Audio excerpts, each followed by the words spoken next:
All right. Well, it's 9:33. I think we're going to go ahead and kick off if that's all right with everyone. It looks like we have quite a full house. Excuse me. Well, if I may, I'm Kit Brashears. I'm the chair of the P&A Senate. Good morning. As we kick off, I have a housekeeping request, and I haven't done it yet because you might have picked up that I was having some login issues, but I do have a housekeeping request. So if possible, if you can change your name on Zoom to include your campus and your department, that would be really helpful.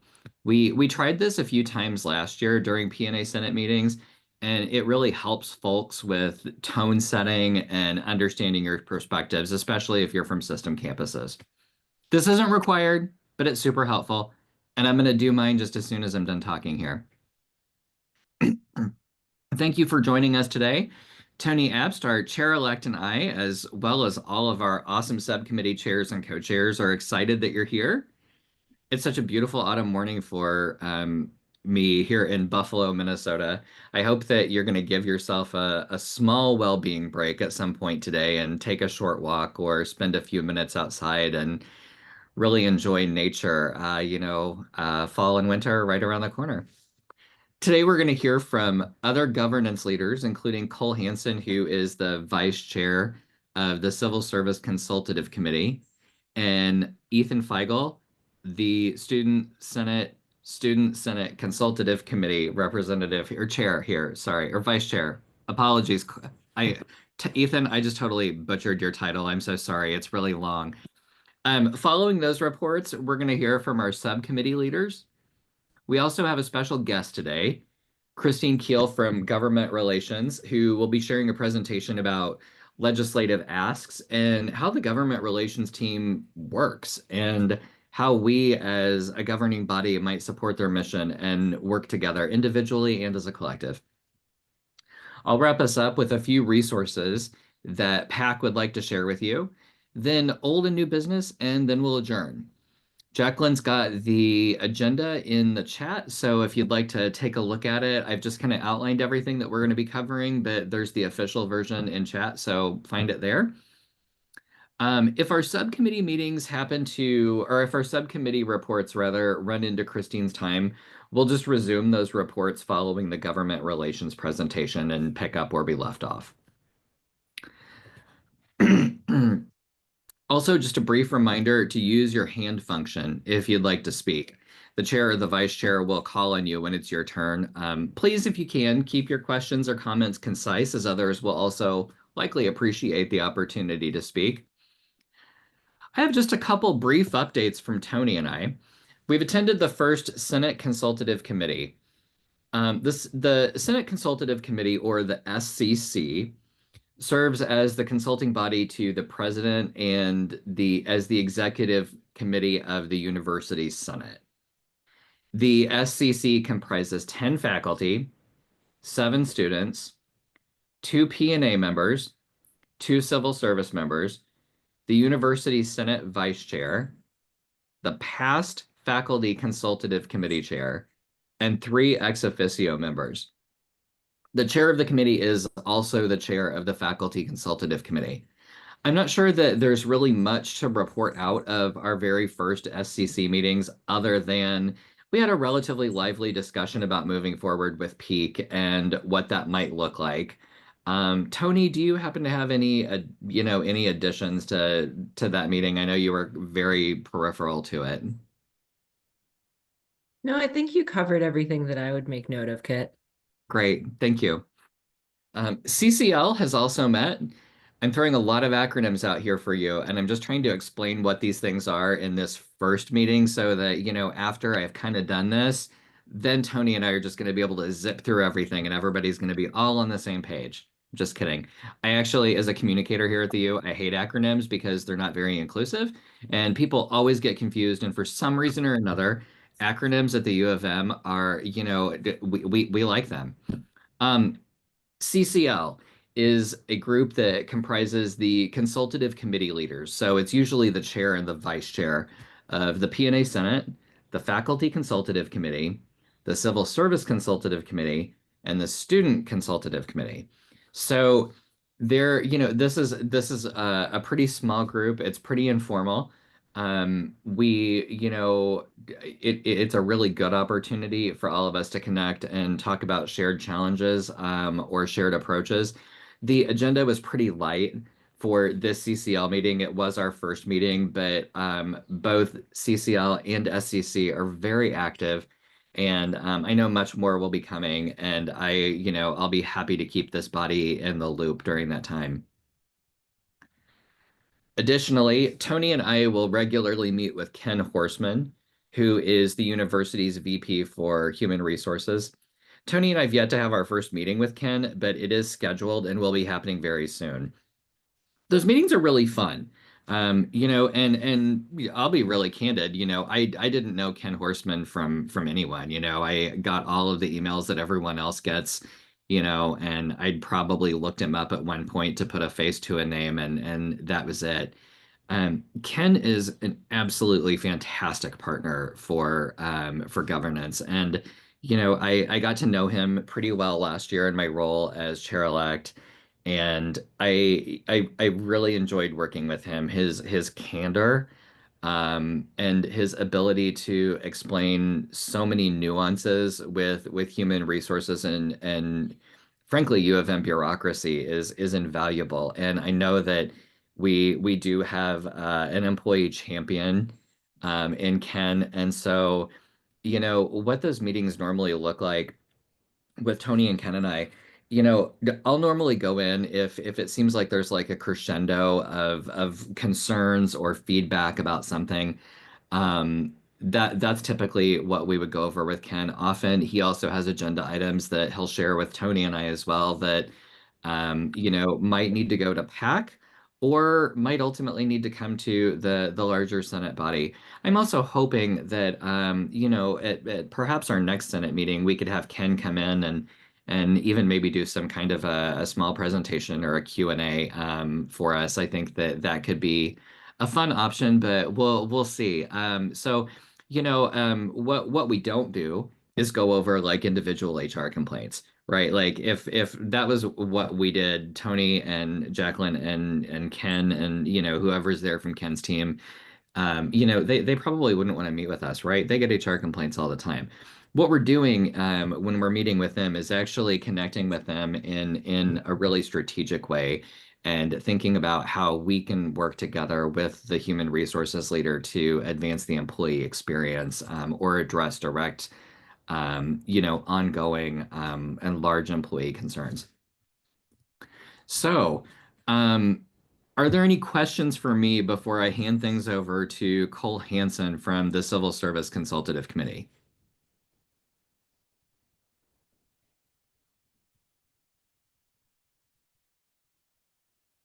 Awesome. Okay. If not, Cole, the mic is yours. I saw you here. I am here. Hello, everyone. Briefly, before I get started, I'm going to let you know my daughter has a fever today, and so she's home from school. So if you hear the sounds of Zaboomafoo and the Crap Brothers in the background, that's why. So, my name is Cole Hansen, he, him. I am the new, freshly minted co-chair of the Civil Service Senate. I'm also a SNAP Ed educator focused on online education through Minnesota Extension, based out of the St. Paul office. So you may have previously met me working in Anoka County. I've moved, so if you need to meet with me, I'm always at the St. Paul campus, and many of you can take the connector to see me over there. With us over in Civil Service Senate, it's been an exciting beginning to the year. With the biggest fundamental focuses coming around peak, conversations around compensation, conversations with engaging with candidates for office in this political season, and then some conversations with President Cunningham. So just working from the top there, we've been having follow-up meetings with OHR. The person we typically work with is Mary Roman Cool over there. Talking about peak and the rollout with peak when it comes to concerns around salaries, role changes, that sort of thing. We're working to get more documentation from them on how the process is going, as well as different ways to deliver feedback to not only OHR, but potentially the Board of Regents as well on the progress of Peak's rollout. Moving on to compensation frustrations, we've been navigating a lot of the engagement survey information and various conversations in our compensation and benefits committee around people being concerned with, salary compression, especially those who are in civil service and have been with the university for 10, 15, 20 years. Compression becomes a real challenge.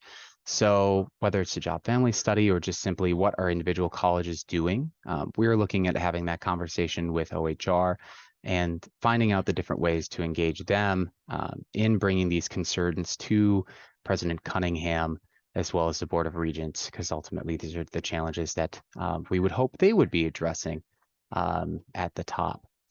Engaging with candidates. So we want to make sure that all of our civil service representatives, civil service employees, colleagues are informed of not only who their representatives are in our state legislature and at the federal level, but also how to engage with them independent of the university to speak to what the university means. So we've been working with the Department of the Office of Government Relations here at the university on different communications, different ways of different modes of engaging with elected officials, but most importantly, figuring out the best ways to communicate what it means to work for the University of Minnesota and what the University of Minnesota means for our communities across the state of Minnesota. As someone who works in extension, I am intimately familiar with the fact that we have University of Minnesota staff in every single county of the state. And so making sure that not only our staff in extension, but all of our staff working remotely, working in the field, working in partnership with counties, or just all concentrated in a single office on campus are aware of how to engage with their elected representatives and speak and tell their story about working for the University of Minnesota and what it means for the communities that they serve. Last and not least, we're most excited to welcome President Cunningham to our October 3rd Senate meeting. So she'll be joining us to talk about her values, her mission, her goals for working with co-governance and specifically with Civil Service Senate. And we're particularly excited to share the role that civil service plays in the daily operations of the university. Many of you are filling those same roles, so I'm very excited that President Cunningham is going to hear many of the same stories because ultimately we're all in this together. So I'm looking forward to a very clear message being delivered and hopefully a clear response being delivered as well. I attended the Senate yesterday, and I think there's a lot of opportunity, especially when it comes to areas of health and wellness and well-being, for some real change and real dynamic opportunity with the president's office and in partnering with them.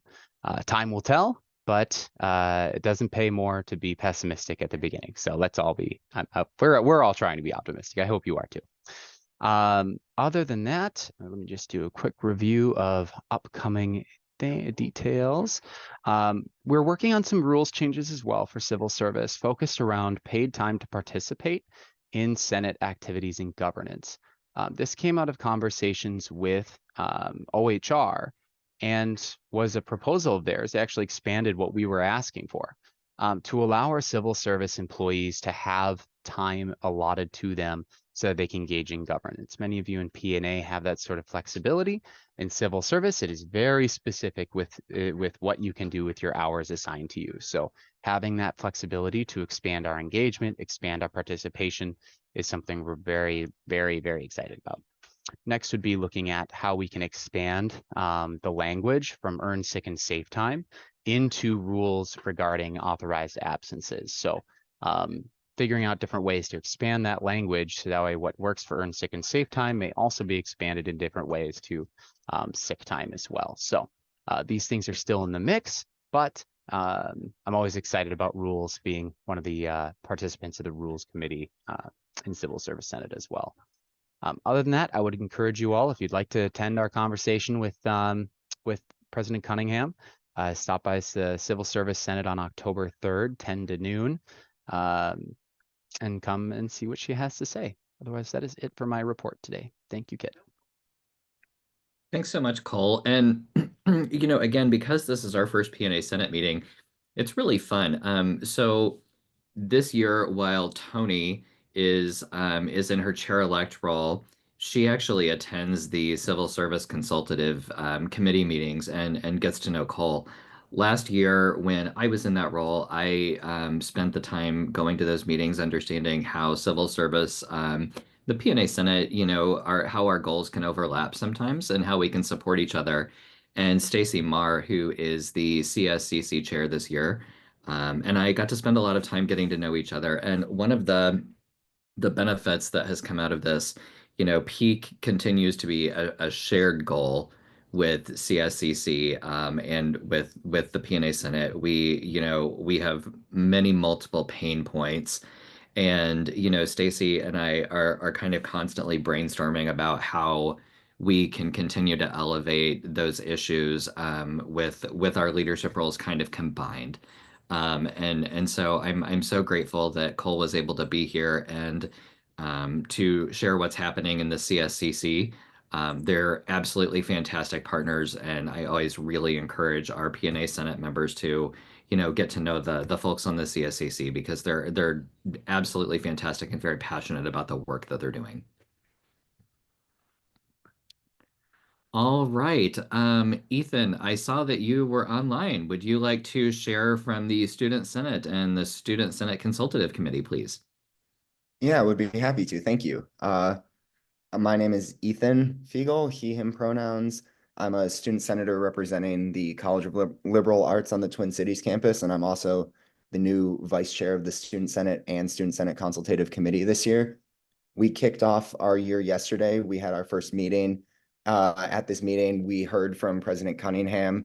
She spoke to us about some of her plans and visions for the year, and then she took questions from the student senators. So a lot of that conversation focused around things that would be relevant to the strategic plan that she's looking to develop. Some of that conversation centered around students' rights to protest, and the continuing conversation as a result of the protests around the Twin Cities campus at the end of last year. In addition, we also heard from Tony in a different capacity talking about the Board of Regents policy on the conflict resolution process for student academic complaints and the changes that might be coming as a result of that. Also from the meeting, we elected the final member of our nominating subcommittee because we are collecting applicants to fill vacant seats through today, and then we will be meeting to fully fill the student senate, so that way come our October meeting, we can hopefully start working on actual policy. We also have our student senate retreat tomorrow in person on the Twin Cities campus, which is a really great opportunity because, as you all know, all these meetings are done over Zoom. So it's great to have the opportunity to get to meet all of our fellow senators in person. And we're hoping to work on brainstorming some common interests that we can use to guide our advocacy for the year. At the in-person retreat, we are also hearing from Regent Maron, the chair of the Board of Regents. She's coming to speak to us about shared governance and the role that the Student Senate plays in all of that. So we're hoping that that will be a productive conversation and that we can help orientate the new and returning student senators on all of the complicated procedural parts of being in shared university governance. Thank you.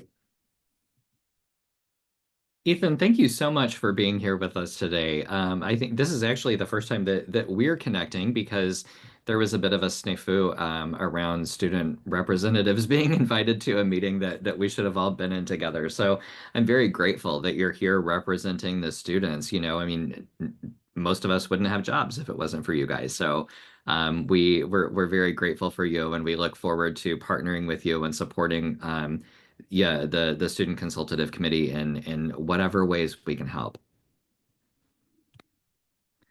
All right, so let's move on to subcommittee reports. And again, if we run out of time, we'll pick these up right as soon as Christine is done. I'll go ahead and call on Monica and Brian, who lead our B and C, benefits and compensation subcommittee.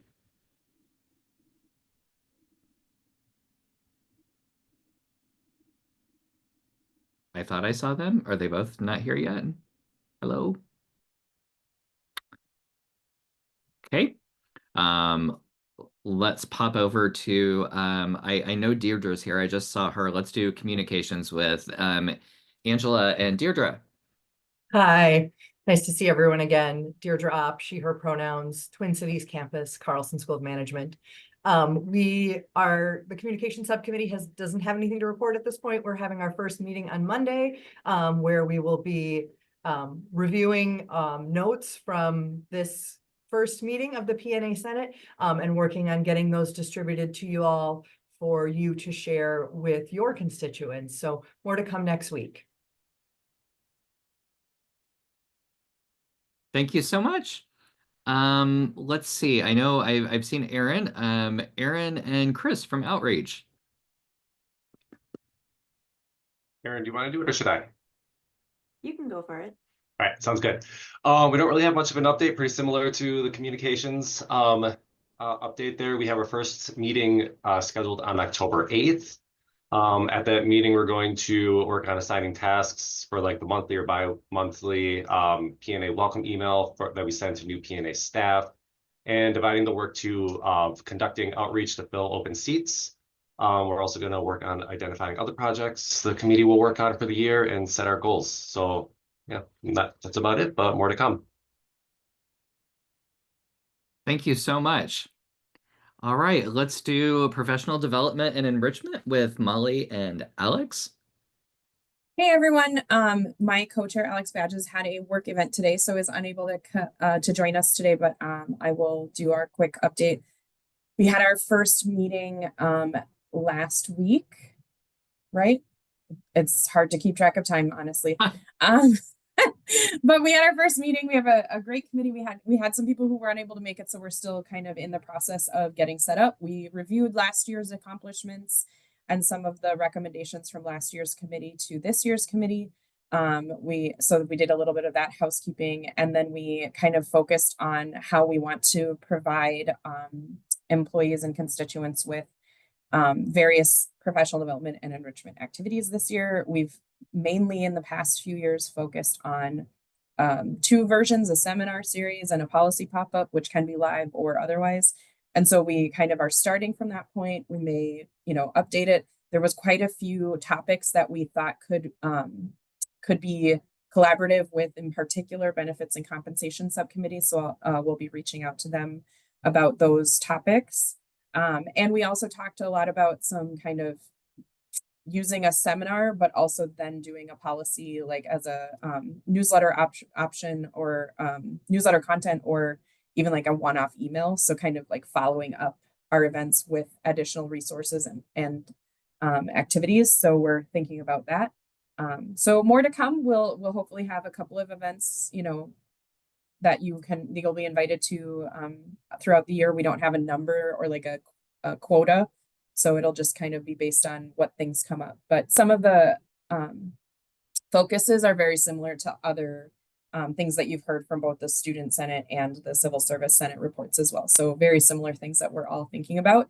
And if you have topics that you'd like us to think about as activities, seminars, policies that you want us to look into, please email me or Alex, and we'd be happy to talk about it in our subcommittee. So thanks, everyone. Thanks so much, Molly, and thanks for reminding me as well that Brian and Monica were not going to be able to attend today. I appreciate that nudge. The B&C subcommittee did fill out the report document, so I'll just read what Brian has added. The B&C subcommittee kicked off the year on September 18th. They reviewed subcommittee duties, solicited meeting topic ideas, and they started a new action assignment for October. They adjourned early so that people could watch the inauguration, and they did share their meeting notes and a link to their recording, so that is available if anyone would like to see what's going on there. Okay, our next agenda item is our presentation from our friends in government relations, and I'm looking, Christine, are you here yet? I'm not seeing her.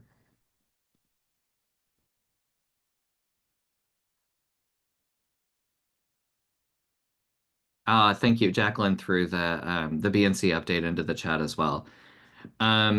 sorry, folks. Let's just I don't want to jump ahead too far and start resource sharing because I do think that's going to actually be kind of a cool agenda item. So let me see. While we wait for our friends in government relations, does anybody have any questions or anything from for the subcommittee members for Cole, who I think is still here? I think Ethan had to dip out. Any questions, comments, feedback?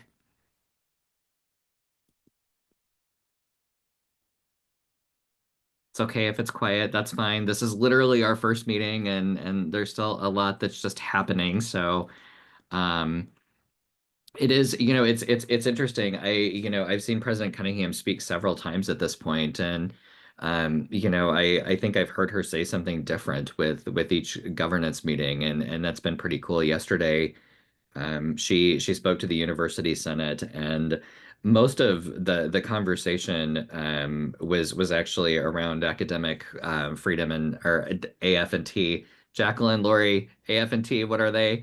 Um, I always get the Academic freedom and tenure. Thank you. Yes. Lots of conversation around that. And so I think that we'll be hearing a lot from the faculty side of that as well. And again, Peak is not I don't know. It's not just a staff concern. By the way, it didn't come up yesterday in University Senate, but it absolutely will. And we've been really trying to engage the FCC, or the Faculty Consultative Committee leadership, on our peak needs as well. And again, I'm working on that with Tony. I know that our subcommittees, peak is touching some of them as well. And then we're working really closely with Stacy and Cole on the CSCC, or the Civil Service Consultative Committee side. And Nick, thank you. That Nick said in chat, I wanted to say he appreciated the approach to acronyms and making the language accessible. It's really hard for me. I keep catching myself and going back, but I remember when I was just kind of getting started in the P&A Senate and in university governance, people kept throwing around these acronyms, and I'm like, what the heck is that? What does that body do? Who are they? What are they made up of? And I kind of made a self-promise this year that I would at least try really, really hard not to leave somebody in the dust with any acronyms. Um, Give me 1 second, friends. I'm gonna go off camera and just reach out and see if our Gov Relations folks are able to get into the meeting.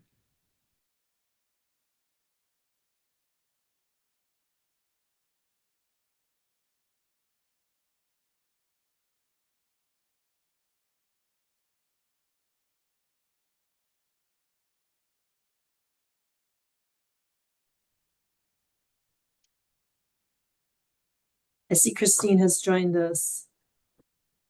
Yeah, sorry, my last Yes. meeting did a titch over, so I'm here. All right.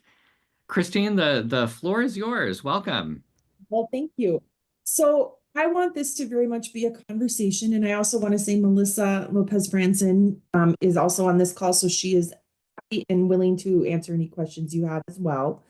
But from what I understand from you, Kit, is that you really all want an idea of like, how do we work together on the legislative session?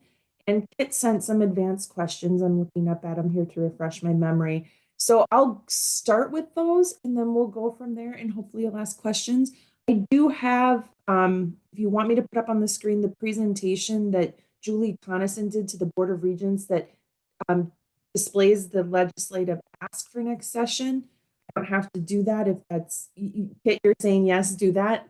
Okay, let me get that. And then it's their presentation though. I want to just give that qualifier. I don't want to take credit for their hard work. And so let me share my screen.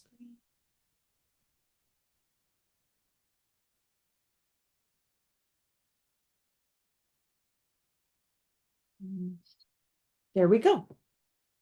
So the university next year in 2025, this is pending full Board of Regents approval, but in their September board meeting, they being Julie Tonneson and the budget office, preview the 4 asks that will go forward from the university should the board give it full approval. One is the first thing, which is we're calling enhancing the student experience.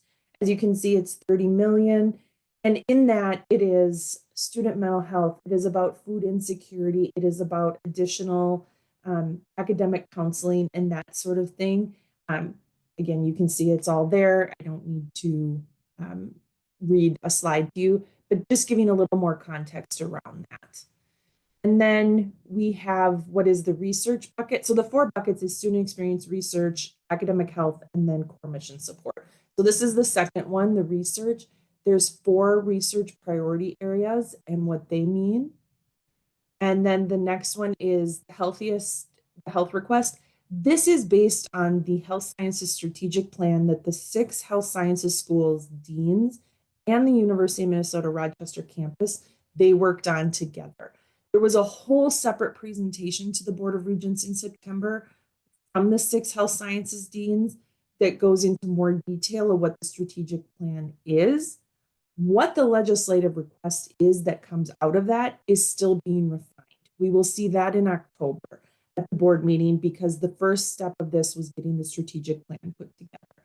But they being the budget office, set aside 45 million for what that healthy state for all Minnesotans bucket looks like. And then lastly, we have, they don't have a slide on it, but it is core mission support, which is the same thing you've seen in the past years. Electrical, energy, inflation cost, salary increases, that sort of thing. So that is what you will see from the request this year. I think I will stop sharing my screen if that's okay, Kit, and then we can just go, I can see everybody and we can take questions better. So going off of what you sent me to kind of start with is, one was what are we actually asking for? So that's the 4 buckets, and I can answer more questions about that if you'd like.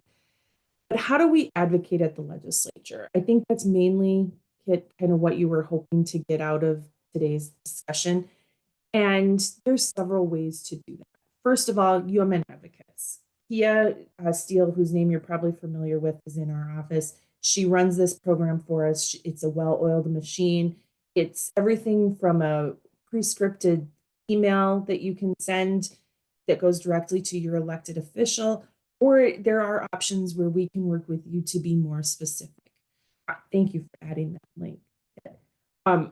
One example that is just real time that happened this week on Tuesday, the Center for Genomics Engineering, their new department administrator or center administrator, she reached out and said, can I invite my legislators to learn more about what my job is here? And I said, yes, you're their constituent.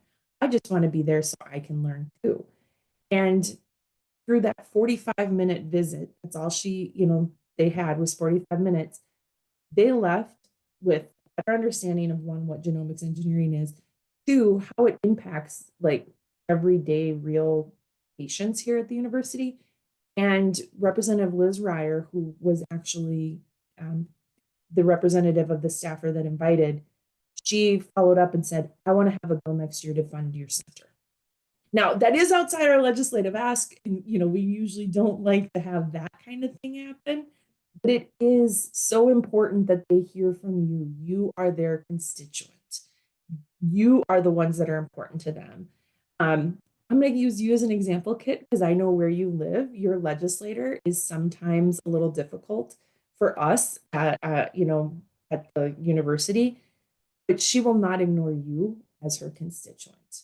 And so whether that, and I know we've talked about this a little bit before too, it is simple as what this staff did for the Center for Genomics Engineering, like come to campus, learn about my job. If they can't come to campus, for you to say, hey, let's meet at the local Caribou Coffee or Don's Coffee Shop or whatever you might have wherever you live, and just say, I want to tell you why the university is important to me. Here's why I work there. Here's why I love it. Because it's the stories, in my opinion, that really sell. We in government relations, and this is where Melissa, feel free to chime in, we're the ones that'll be at the Capitol every day, like selling the ask and the request and working with the board and the president on why, we need the different things within each of these 4 pillars or buckets that will be eventually the Board of Regents approved request. But they need to know why it's important to you. Why do you have a passion? Why do you work here? That would be really helpful. And I'll take a breath because I feel like I've done nothing but nonstop talk and answer those questions. And then we can go to the other questions that you resent. And I can add too, Kit, if you don't mind, just to introduce myself to the group. Some of you have met before, some of you are new to me. I've been enrolled for about a year, Melissa Lopez-Franson, so I'm the new Executive Director of Government and Community Relations. And we are building up our team. It's a small and mighty team, about 8 people right now, including state, local, and federal representation. So we lobby, advocate, lobby, whatever you want to call it. We tell the University of Minnesota story to legislators, but what we like to do it with you because you're the real people. We are paid to do that every day in and day out, and justify why we're asking. For instance, this year, our core mission support is about 32% increase of what we have asked for from our base. Meaning we have a base funding from the state every year. We're asking them to up it 32% ongoing. So it's a big, heavy lift. It's more than $200 million.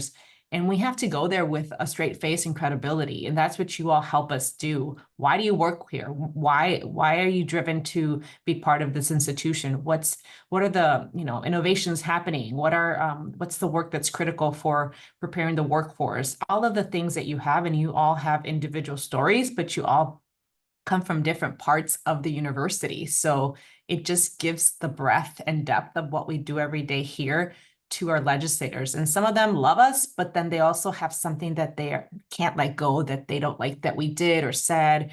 So we need to kind of neutralize. And in politics, we kind of say we gotta, what's the word I'm looking for? But basically, when you have a campaign, you have to neutralize the opposition and share better stories. And that's what we're trying to do. We're working really closely with our comms and PR side to really tell the Minnesota story, the university story when it comes to university healthcare and what we do with our health sciences. So that's why that's a big pillar in this year's ask with what's going on with Fairview, but that's separate.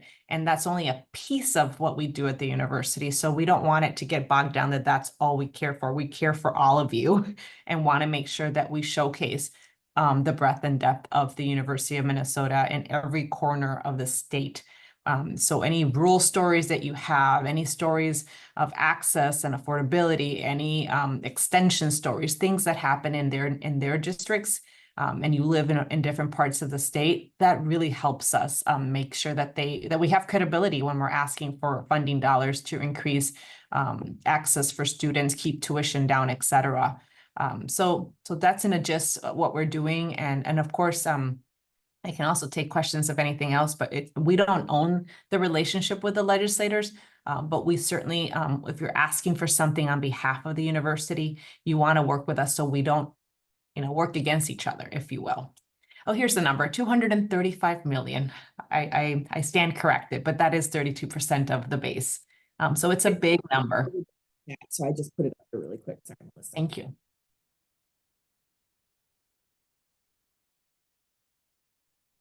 Melissa, I'll ask, one of the big gorilla in the room questions. I know that we've had some big asks previously, before you were here, and the government kind of keeps telling us that we need to do more with less, and also, hey, you don't get as much money as you're asking for. How are you trying to maybe pad that, or that's probably not the right word, but how are you kind of trying to mitigate that so that so that we actually get what we what we ask for, or closer to what we ask for than what we've been given previously? Well, it's all hands on deck, and it starts with relationship and trust. And every legislator this year, we have an election coming in November. The entire House of Representatives is up for re-election, so we're going to get new members. And if they've never heard of us, they didn't go to our school, they don't have a connection to the U. Of course they do, but they don't know what it is. And we have to start, making those connections, meeting with them. That's our team. We meet with the legislators, every single one of them, throughout the year. We bring them to campus. So that's part of the work that GovRel does, but we don't do it by ourselves. If we're going to focus on, what happened before I started in terms of the Fairview and Sanford issue, we were able to activate that group that that Christine just mentioned, UMN advocates, to bombard the legislature with emails about why this is important to us and why we had concerns about that merger. And that actually moved the needle. So the governor in that case did a task force to manage that situation. So we do that, and we don't want to be just reactive, and we want to be proactive. We want to make sure they understand that we are stewards of public dollars. We are a public research institution. R1, what does that mean? A lot of people don't know what that means. They don't know what land grant means. So it's educating legislators of the importance of having a strong university and state partnership, and really having them see it and bringing them to the U. Or we have a University of Minnesota Day at the Capitol, and it's lovely, but that's just one day. We want you to be engaged, so sign up for that, and you'll get that email alert from UMM advocates. So it's ongoing relationship building, so they understand the value that they get from investing in the university and how it spits out. What return on investment is pretty jargon, but it's really what comes out of the university and innovation and spin-off businesses and so forth. So it's connecting the dots all times, and we need your stories so we can use your stories and maybe have you talk to the legislator, because maybe they live down the street from you, which some of you do. And you just want to make sure that if they have concerns, that we tackle them. We want to be transparent. We're not perfect, we're huge, but it doesn't mean that we can't be accessible to them. There's legislators that have been there 30 years. And one of them is, and I'll back up, I served in the Minnesota Senate for 10 years. So one of my colleagues in the Senate, Senator Pappas, and I'll use her name because I have her list of things that she gave me a list after I took this job of things that she was not happy that the University of Minnesota did, starting with getting rid of the general college. And I'm like, that was before my time. I love you to death, but let's move on, right? Here's other things you should love about us. So people have these things that they attach to. We all do. So whether they didn't like a scandal in our athletics years ago, how we handled it, how do we, again, neutralize that with more positive? And there's so many great things happening here. I'm actually going to go to an event with Niren, which is a magnet company that's been off out of the university. And now the state wants it to stay here because it has, it's the next Google, if you will, different industry, but you know what I mean, a big innovation in that industry. And if they hear more stories like that, they're more willing to say, okay, giving a dollar here really moves the needle for our state. And we are not just about taking care of Minnesotans. The work we do here is beyond our borders in other states and in the country and the world. But the numbers have historically gone down, and the trends of investment from state government all over the country, not just in Minnesota, are trending down. The public perception of higher education, whether it's unaffordable or whether it's not accessible, all of that is sticks.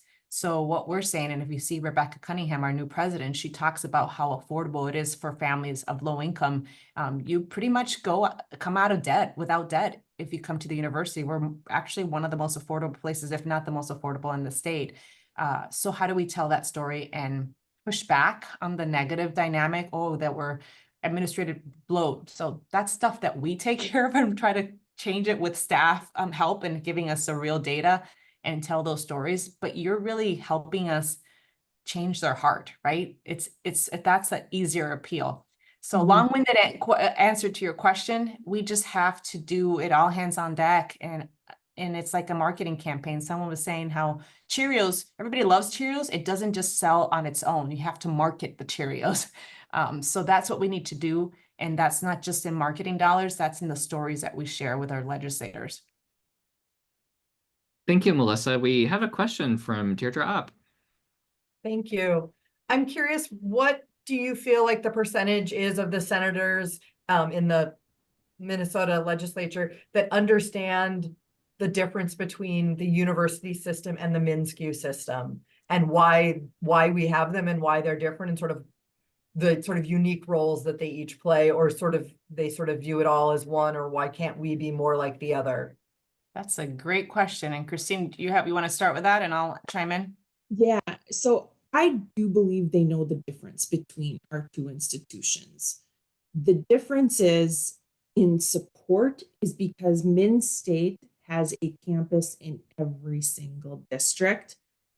And I think what's even more about not just that they have, and I'm trying to keep my hands down, so hopefully that won't have the sound be choppy because I feel like that's, anyway, they have the technical and community colleges that turn out your small engine mechanic, that turn out your welder, that turns out your plumbers, that turns out your, tradesmen that you need in small town. I always say to them when we're talking, we support Min-State. They are not our competitor. There is a different type of student that chooses that system over ours. But if you don't have our system, you don't have the doctor, you don't have the nurse, you don't have the pharmacist, you don't have the veterinarian, you don't have the accountant that comes and lives in that community that makes the welder, the plumber, the small engine mechanic want to stay in that community because they don't have access to healthcare or other amenities. And so I do think they know it. It's just, Min-State, 64 campuses, they're in every single district. And that means something, right? It is your campus, it is those jobs in your district. Because if I look at the areas where we have campuses, those representatives, whether it's in the House or the Senate, they are very supportive of us. I mean, yes, they're going to still have their criticisms, but they are more supportive of us in general. Melissa? Yeah, no, and I'll add, we are in every part of the state. Extension covers every single county. So we have to really make them, again, remind them. Some of them are new, some of them forget, and like, oh yes, you are everywhere. And we are, if you look at our footprint with Extension and on Rocks and so forth. So the other piece too is that we often compete against each other for the same pot of money. And we have to stop thinking that way. So just last year, before I started, there was an agreement because Min-State and the University of Minnesota were going to equally advocate for HEAPR, which is asset preservation dollars for higher education. We did that together. We ended up not getting anything because there was no bonding bill, but at the end of the day, we were going to get the same amount of money, and we've advocated about the importance of investing in infrastructure across the state for our higher education institutions jointly. We will look for ways to do that because it's not a zero-sum game. We need plumbers and we need electricians and we need doctors, right? Everywhere in rural Minnesota and in the Twin Cities and so forth. So it's how do we collaborate? And we have a lot of collaborations with Min-State. Some of the collaborations too are with Mayo in the health sciences. So we need each other and we feed off each other. We just have to, we have to do more things together and have a better connection with the Office of Higher Education, which we've already brought the president to meet the commissioner. So we're doing a lot of those engagement and higher touch points. So I hope that answers your question, but there's always work to be done. And Melissa brings up a really good point about the reminder. Like when I tell legislators 4-H is the University of Minnesota, they're like, what? I was like, yeah, 4-H is us. Thank you so much for that. Now, Melissa, I'm gonna do a really deep dig question here for you. I was actually, for the larger body, I was on Melissa's search committee when she had applied for the role, and yeah, she was of course my favorite candidate for real. But one of the questions that someone had asked then, I've heard people ask you since then, so I'm not gonna make you dig back quite that far, but and I always really appreciate your answer. We obviously can't, just your team can't just go out there asking for like, hey, we need X amount of money so that employees at the U can get paid more.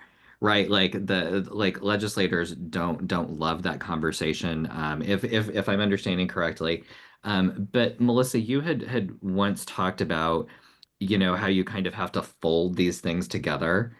Can you share a little bit about that approach? Because I do really appreciate it, and I think a lot of folks here in the P&A Senate would appreciate understanding how you really do advocate for, for better buckets of pay for employees, but you can't just go out swinging and asking directly for that. Yeah, and part of it is it's not the winning argument, but when we talk about, and I know that someone on the chat said core mission, nobody knows what that is. like most of you probably don't know what that is. I'm new to it too. We have to talk about it. And the way I I talk about it to make it simple is keeping the lights on, right? There's people who are keeping our grounds, up to date and making sure that our buildings are safe, making sure that they are being serviced, that the student services and supports are there, whether it's mental health. So how do we talk about it differently? Because the legislature loves talking about student mental health, and we do amazing. We've done such a great job at that I'm like, they pass bills and like we're already doing what they're asking us to do. So how to connect the dots there, but it's also, it takes people and resources, and you want great people and you want to give them, the wages that they deserve, and we want to be competitive with other states, and we want to keep the top and brightest professors for many reasons, right? So I have no problem advocating for every dollar for salaries, but the way we do it is talk about it in a way of outputs. How do we support students? If you want to make sure that student is successful, well, he and she needs resources for, student supports, right? Housing. They need our Office of Legal Support Services, when they were having trouble with the housing issue in the last fall, they were there. That's what the fees pay for, but quite frankly, if we get support from the state, that's why we want these services to be available. And then obviously, we have professors in different levels and tenure and so forth. And that's not really, and not everybody understands how the academic world works. So that's another piece of, like, when we say salaries, well, they're different buckets. And whether you're a researcher or a resident, it's so complex for them to understand why we need, to support people in different colleges in certain ways. So it's just harder and more nuanced.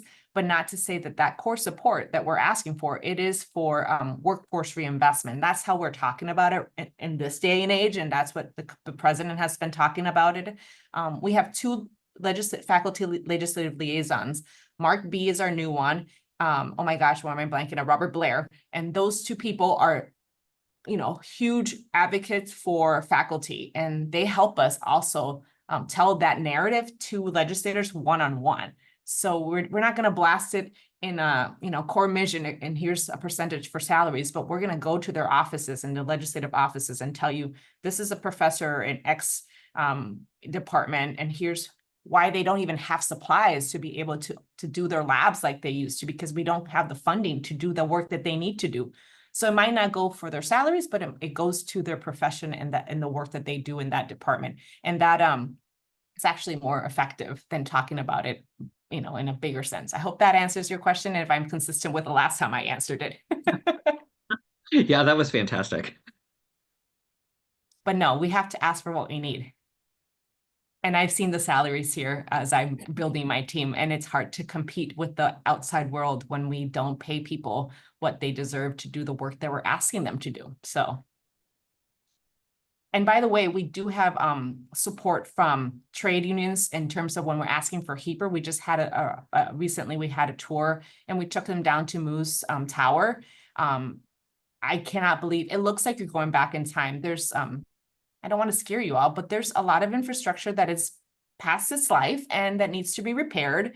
And we need the state to understand that what goes underneath the ground is just as important as what's being done upstairs in the clinics and dental offices. So, it's not sexy to pay for pipes and HVAC, but we need it. And we need people to help us make the case, because they can't use that building if it doesn't have the infrastructure that is safe and it's so expensive. It's millions and millions of dollars. So it's also a lot of big ask that you're not really going to see, but that are critical for us to function and to invest in our infrastructure. There's some buildings across our campuses, not just in, well, I know for sure in the Twin Cities, that we can't use because they are not safe.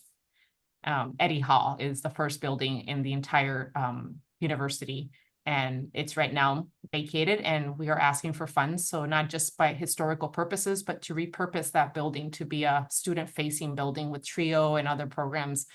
So it's exciting things that you all are working on, that we need to know what you need. And the list is long. So have you talked to Vet Med? They're like, well, where's our building? Well, we got to get you in the list, and we got to advocate for St. Paul, because people have a lot of legislators right now are really focusing on ag in St. Paul and what we're doing with farm. So our job is to help all of you, and it's not to say no, but there is sometimes things that pop up faster because a legislator got interested in genomics. And we will want to say no if they want to help us. So Kit, one of the pre-submitted questions you said is, are we only focusing on infrastructure? And I love that someone put in there, infrastructure is my love language.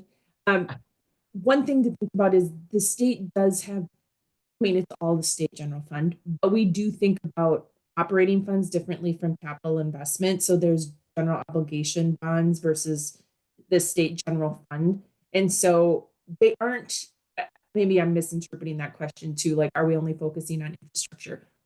It is, they're not competing in the sense that, like, if we get more for infrastructure, we get less for operations. It is two separate funding streams that comes from the state to help with that. If I interpreted that question correctly.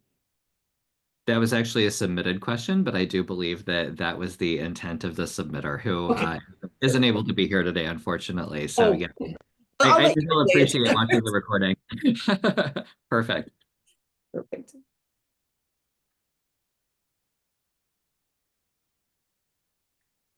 I'm reading the chat here. John Hoyt is my state rep too, so you must be down in my area of the state. And folks, do feel free to raise your hands if you'd like to talk. You can also enter questions in chat, but this is intended to be a conversation. See, I didn't know vet med was going to come up, but it did, and it's true. Because we talked to every single dean. Our job too is to also be your partner through your dean's office, and your, like, anyone. We'll come to any of your groups and talk to anyone. Because it really is understanding how we are stronger together, making the case for the U. It might not be vet med, it might be, I don't know, some other college that needs some support, but we want to support the university, and we can't. We have to go strong together. It's like, and not see what sticks, but make the case that there's underfunding in so many areas of the university that need their priorities. They need to be risen. And that's why the core funding, the core mission, is the bigger bucket, where internally we take care of everybody. But there's still, as you know, really hard decisions of things that you need to cut, or what we call it. What's the word that Julie uses? Reallocation. The legislature wants to know that we're being more efficient. So don't get me wrong, if there's a building you're not using, and you should be doing something else, but we like to say we're in person, that we use our buildings, and that we want to make sure that they're safer, or safe and compliant. And some of our buildings are pretty darn old. And we're doing that chem lab building over Fraser Hall. That was done by bonding. I remember when I was in the legislature, I was getting lobbied on that. And when they said it's like a 90-year-old building that hasn't been updated, if you go to the lab, it still looks like it's, a century old. I'm like, oh my gosh, how is that even possible? So I also served in higher education, and I think this is the mentality I have with our team. It's like, we have to make a better case for sure with that committee in the House and the Senate for higher education. But as you all know, we're in the ag budget, and we are at LCCMR, and we are in so many different pots of the state budget. We want to help you. So if you have ideas, if you have a bill, or even if you have a bill that you care for, our people, it's three of us, but we're at the Capitol, and we show up and we go to the hearing. And if you're testifying, we want to help you, we want to support you. If you're testifying on behalf of the university, for sure. But even if you're not, and you want to be as an expert witness, or an expert testifier in your field, don't hesitate to connect with us, and we can help you and help you read your testimony, help you put your testimony together, because you're making the U look good every time you step in those shoes. I want to pick up on that because I met with the PEDS faculty earlier this week, and the whole reason they asked me to come and talk to them is because they were told previously in the past they could not show up at the legislature. Melissa has a very different, and she can speak for herself, has a very different point of view on that. And us as a team, we embrace you being there, engaging with your elected officials, showing up. If we have experts that can provide testimony or send a written letter of support, because sometimes their committee agendas are packed and they want to limit the number of testifiers, we can submit a letter of support. Like, you can do that. We want to help you with that. There is not a restriction on that. We just ask to know about it because I always say the Capitol is actually kind of a very small place. So I can't tell you the number of times I'll be in another committee and I'll have a fellow lobbyist text me and be like, hey, this person from the U just testified. I really liked what they said. How can I contact that person? I'll be like, who was it? And they'll be like, I don't know. I just listened to their testimony. So it's nice to just kind of have that. Or I've had the opposite effect too, like, oh, someone from the College of Pharmacy showed up and testified against the PBMs. I hate that person. I can be like, listen, they have every right to be there and like, defend our role a little bit. So we want you there is the short answer. Yeah, we just want to be coordinated. And it's easier said than done because also you invite people to campus. You can do that too. When it's a higher level person, let us know so we can also, because we're talking to them too, and we can give you context of the conversations we're having. And when the governor comes into, or the lieutenant governor, those are things that we want to be involved with just to make sure that we're not we're in sync because we talk to those offices all the time. But we just want to be a good partner, and we have 8 people. We can't boil the ocean, but we're here and we want to make sure that that we want to support you and support the different asks that you have around the state. Acronyms. Yeah. Well, so you probably know more about the ENTRF effort than I do. I have not really fully been engaged with that. Oh yes. So so that's the Environmental Natural Trust Research Fund. Yeah. So it is reauthorization of that. It's a ballot initiative. It's the only ballot question on the ballot. Technically, the university is not having a position on it. We want to be educating. So this is a great question. So thank you, Megan. We want to make sure that people understand that we get funding from this. This is money coming from the lottery funds. And then we compete to get those funds. We, the university, with projects through the LCCMR process, which is The Legislative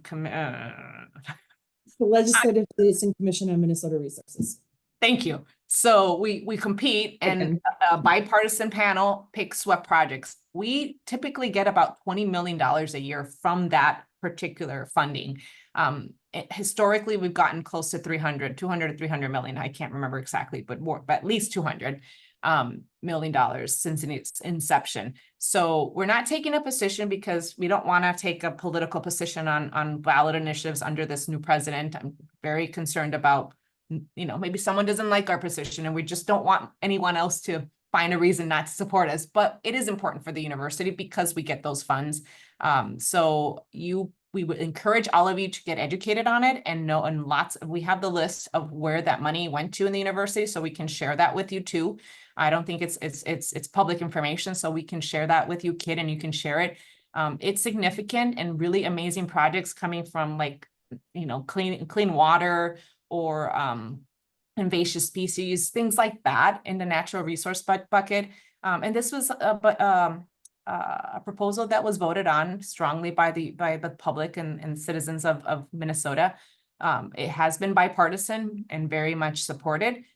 However, we're not taking an active role, but we have encouraged and worked with our campus communicators to educate how you can be involved. You can be involved in your personal time. You can be involved by factually saying that this is how your department or your project got funded, but we're not doing a outright endorsement of the ballot. I hope that clarifies things and is helpful to you, but we cannot do anything any work and campaigns, political campaigns. And I know this one's more like a generic, it's not a party campaign, but we cannot use university resources to advocate on behalf of a campaign. But we certainly will educate people on the facts. Mm-hmm. Melissa, there was a question in chat that I also had as well. Could you talk a little bit about how your team is advocating for the unique needs of the system campuses? And I would also add, because we do have representatives here from Extension, I would add Extension to that as well. Absolutely. So one of the things we do, I mentioned bonding. So every except for Rochester, which we only lease property there. In a bonding year, we take them to look at our infrastructure across our campuses. So we're taking the bonding legislators that are in those committees to Morris, to Crookston, to Duluth, and then to Twin Cities. But there are also projects that can come out of bonding that are significant. For instance, it could be, I'm trying to think out loud right now of a library, or like I mentioned, Fraser Hall. That was a particular project that we asked for funding just for that project. So, and that's in the Twin Cities. So more and more we try to showcase the diversity of our campuses. We have a formula that when we get bonding or HEPR dollars, we share that depending on the needs of each campus, and you work with the chancellors on that. Any bonding request to the legislature is very much involved with every campus. So those decisions are made through the process, budget 6, et cetera, and then blessed by the Board of Regents. So bonding typically is something that we only ask through the Board of Regents approval process, because technically University Services really understands the needs of our infrastructure and also the needs of any new buildings or any remodels that we need to do. So they do that study, and they just did the 6-year plan. So if you missed the last Board of Regents meeting, it's all laid out of what we're going to be advocating for the next 6 years, and we update that accordingly. Does that answer your question? That's Yes. for bonding. I'm trying to think of for programmatic work. We work really closely with the chancellors, and now they're part of the cabinet, and I'm a cabinet member too. So I think we're better aligned now that that's happened with Rebecca Cunningham's new leadership, to have the chancellors in that meeting once a week for 2 hours. So it's extensive, and everybody chimes in and talks about their needs, and we regularly talk to the chancellors to make sure that we're aligned. We just went to Rochester and spent half a day there. Christine helped us do that, and it was great to see what's happening in Rochester and tell the Rochester story. We had legislators go to Crookston and Morris from the federal side, and we support all of those visits. I'm trying to go to Morris in a few weeks now too. We went to Duluth for the Large Lakes event. And so we are trying to make sure that we share the voice of every single campus and the great work that's happening all across the state. And of course, Extension. We took the president to Farm Fest in the first few weeks of her tenure here, and she had a blast, and we took her to the state fair. But Farm Fest, as you all know, in Redwood Falls, it's rural Minnesota. It's where you talk to the industry, and Extension has a great office, a great presentation, and a great tent there. I love Farm Fest, by the way, and it was a great hit for her to really sit down with the commissioner of ag to talk to all the commodities. It was really well received that she took the time to go down there and understand and present the award for the farming families as well on behalf of the university. One thing we also do with the system campuses is their communications person, their lead communications person, because we can't get to every local event, whether it's a Rotary or a Chamber of Commerce or city council meeting. That communications person for each campus is really integral for us in making it the tentacles out in the community, if you will. Trying to look at your questions here.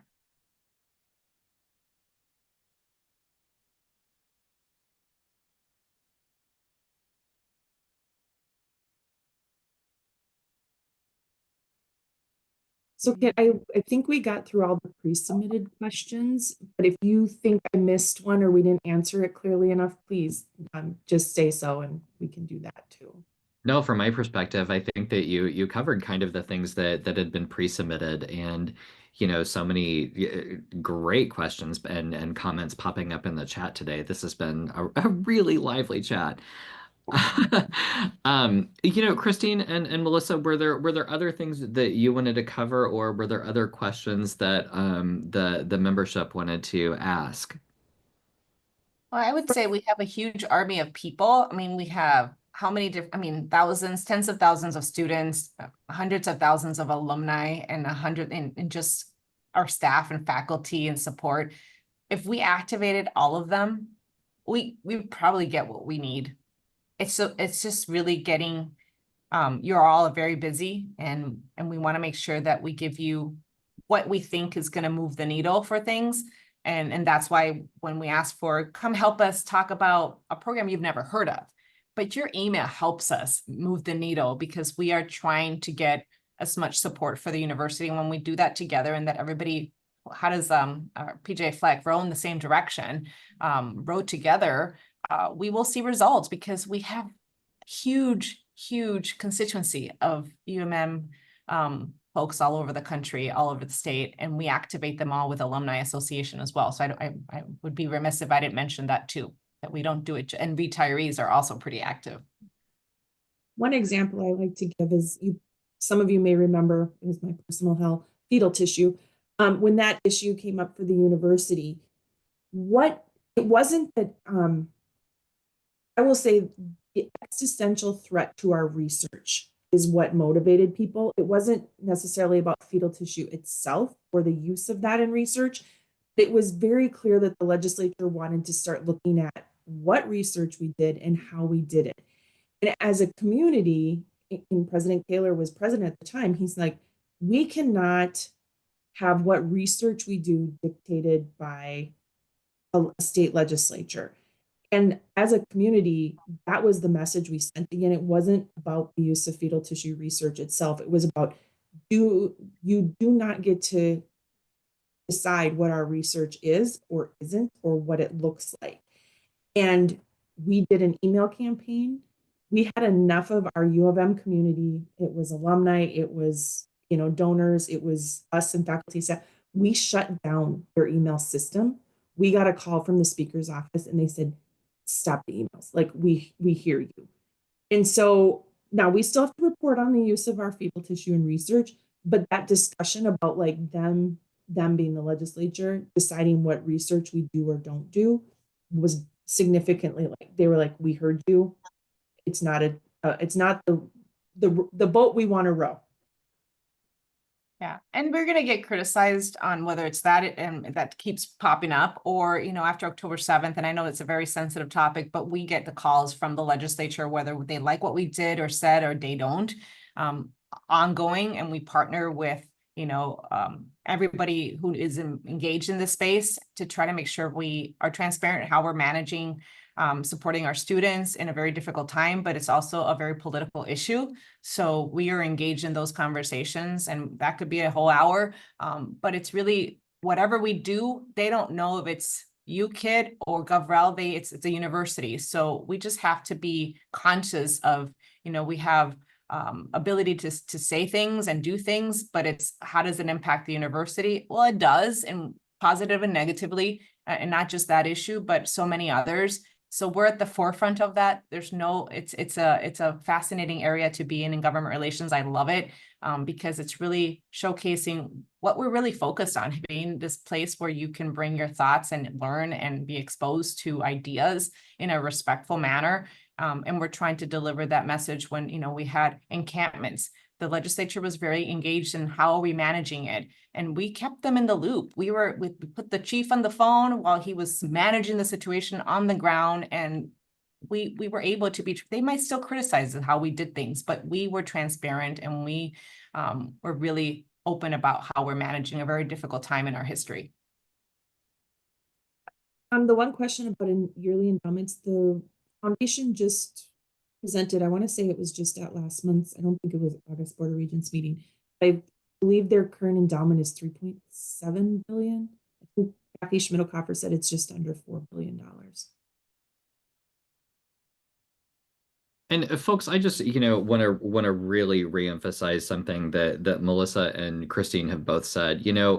Melissa is a year into her role, and there was a gap before she came on board, and her team is small and mighty, and they're doing big things and moving mountains with a lot of dynamic leadership, and it's really critical that we help them out. They need our direct stories, and now you've as P&A Senate members, you've been connected with Melissa and Christine. If you have stories, if you have ideas, you need to be reaching out to them directly. That's their bread and butter. They love hearing these pieces of impact from you, or questions. I know they're both very open communicators and really enjoy engaging with folks who care. I would also add that, it's part of our responsibility as governance representatives at the university to be advocates for the university and to be advocates for the things that we care about. And, sure, it takes time to, reach out to our elected officials, but we've probably all got time, right? It doesn't take more than like 5 minutes to copy paste a form email or to write something from the heart or to pick up the phone. And I know that, Melissa's team is doing that, but it's not solely their job. It's our job too, and it's one that we have to take very seriously. Folks, I want to be timely. Melissa and Christine have given us a lot of time. And yes, Zach Schultz just threw in to the chat one more time to sign up to become a U of M advocate. Wow, I've been on that list for several years, and I have to say I really like it. I feel very informed, and it also tells me exactly what to do, and often even includes copy paste language, which makes it way easier. Like the burden is tiny for us, and as Christine said, it really can help move the needle. So Christine, I just want to thank you and Melissa and Zach for being here today. We love partnering with you all, and don't ever hesitate to tell me or any of our members how we can continue to be supportive and how we can continue to be good partners. Absolutely. And if any of your colleges also go to DC, we have one person in DC finally. We had that position open. So when I started, we only had 2 people. Christine was my first hire, bringing her back from Dr. Toller's office to back to GovRel. But Brian Parrow is our federal relations director, and he also wants to be supportive of you and your leaders going to DC when you have delegations, when you're going with a trade association, because we might want you to stop by someone's office and tell them something unique about the university while you're there. So also leverage us in that way if you have time.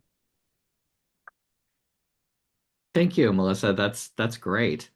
And yes, Ellie asked a question in the chat. Can we add Melissa and Christine's emails to the meeting notes? Yes, absolutely. Christine, I knew you were going to throw your email in there before I even sent it. So yes, Yeah, thank we've worked you. together for a long time. You know me well. Yeah, for sure. Thank you. Thank you. Thank you so much for being here. I appreciate it. Yeah, happy to come. Absolutely. Thank you. There you go. Thank you. Have a great rest of your day. Thank you. All right. Well, that was great. Thank you so much for the lively comments and chats and all of the terrific questions. The next thing on the agenda, I'm gonna throw this. It is on the agenda itself with clickable links. I'll throw it in the chat here too, just for fun. I'm not gonna go over what each one of these resources are, but over the summer there were several questions that were popping up to me, to Tony, to Whitney, even to some of our new subcommittee chairs. There were questions, about like how to submit items for consideration. That's located on our Senate webpage, but I've thrown the link into chat. U-Report is fantastic. This is a resource that Ken Horseman shared with me when someone had reached out about a concern. U-Report allows you to anonymously report a law or a policy violation. This is available to all university community members. You don't need to know the exact law or the requirement to be certain that a violation has or might be occurring in the future. If you suspect that something's wrong, the best course of action is just to report it. Ken Horseman talked to me a little bit about what the back end of U-Report looks like. And yes, Deirdre threw the word misconduct into chat. Great, great qualifier. Ken kind of shared with me a little bit about what's kind of happening on the back end with this, and they take the U-Report submissions really, really seriously. So, if something's happening, that's one of the tools that we have. Additionally, Jean Luthner, is the labor relations consultant at the U, and you can reach out to Jean for concerns about Pell Grant. And I think that was it on those resources. Does anybody have any questions or comments? Nope. Okay. I don't believe there is any old business, so I'll ask if there is any new business. All right. And finally, then we're adjourning a little bit early, but we do need a motion and a second to adjourn. So moved. Thank you. Second. All right. With that said, I adjourn this first meeting of the P&A Senate, and thank you so much for being here.